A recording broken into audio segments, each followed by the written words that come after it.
How to install slings. Very important. If you have top and bottom rods for the back sling for this type of chair, you should have sent us the back and seat sling, so we could replicate it. Before you remove the old sling, please take pictures of your original chairs and memorize step by step how you removed your slings, so you can install them in the same way. Please send to Chair Sling Store, 11050 Wiles Road, Suite 105, Coral Springs, FL 33076.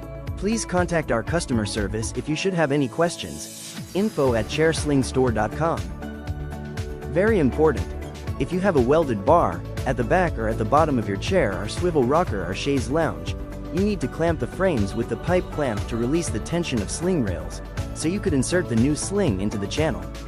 If your sling rail that holds the slings, is assembled over the chaise lounge frame or the chair frame, you need to use a reversed pipe clamp, stretched bar, to spread open the sling rail over the welded frames, so you could insert the new sling into the channel. Very important. If your sling rail that holds the slings, is assembled over the chaise lounge frame or the chair frame, you need to use a reversed pipe clamp, stretched bar, to spread open the sling rail over the welded frames, so you could insert the new sling into the channel. Important. Do not apply any product to your sling. It will not make it easier to install them and you might ruin the slings. We recommend to spray WD-40 in the channels. If your slings came with wrinkles, don't worry, after installed they will work themselves out over time. If possible, take a few digital pictures of your chair before the installation process. You will see that will be very helpful when putting all the pieces back together. If you do not have a digital camera, take notes of how your chair comes apart. Step 1. Removing end caps. Using a flathead screwdriver, remove both end caps from the top of your chair and both end caps from the bottom of your chair. Be very careful when removing the end caps, they may be dry and brittle as they are exposed to outdoor elements. Step 2. Cutting your old slings. Using a utility knife or a pair of scissors, cut the old sling fabric down the center.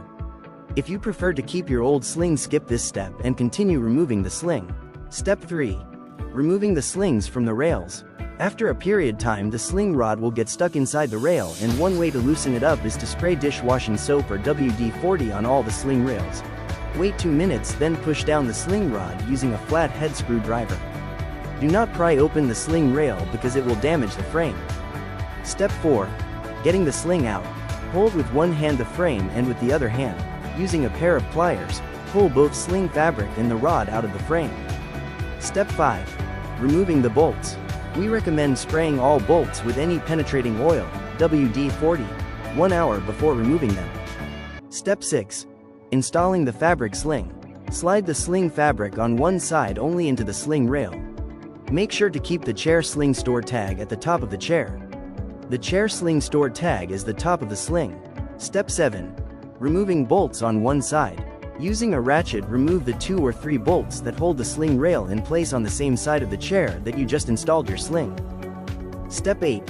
Installing the sling at the other side. You should have one loose sling rail inserted to one side of sling.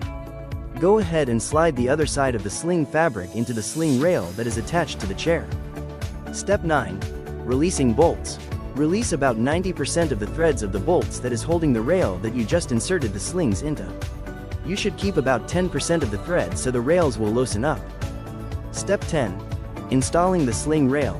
You should have the fabric inserted into the side of the sling rail that is attached to the chair. Place the loose side of the sling rail onto the chair frame. Line up the holes and insert the bolts and any spacers or washers that you had previously removed, and tighten the bolts using your fingers for now. Step 11. Pulling the bottom sling. Using a pair of pliers, pull the sling at the bottom of the chair until it's even with both ends of sling rail. Using your fingers, tighten up the bolts on both sides of the rails. Step 12. Pulling the top sling. Position yourself behind the chair and pull the sling upward until it is completely stretched and most of the wrinkles are eliminated. You can clamp the fabric down to the sling rail to hold the fabric in place while you tighten the remaining loose bolts. Don't worry if there's still a few wrinkles, they will stretch out after some use. Step 13. Installing the spreader bar. If your chair has a spreader bar on the back of your chair, now it's time to reinstall it. If not, skip this step and go to step 14. Try to reinstall the spreader bar back. If it's too long, try bending it with your knee just enough to fit into place. Step 14. Tapping the spreader bar. Using a towel or any other fabric that will protect your chair from scratching, flip your chair upside down. Using a rubber mallet, tap the bar very gently until it's in place and the rails are stretched. Step 15. Cutting the retaining rods and installing the end caps. Using a utility knife or a wire cutter, cut any excessive length from the plastic rod. Step 16. Tapping the end caps. Reinsert the end caps back into the sling's rails.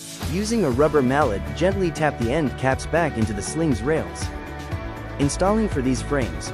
Just follow the same installation guidelines from this video to install slings for chaise lounge, 1, 2 or 3-piece slings, ottoman, love seat, 2 or 4-piece slings, swivel rocker, 1 or 2-piece slings. Very important, please read.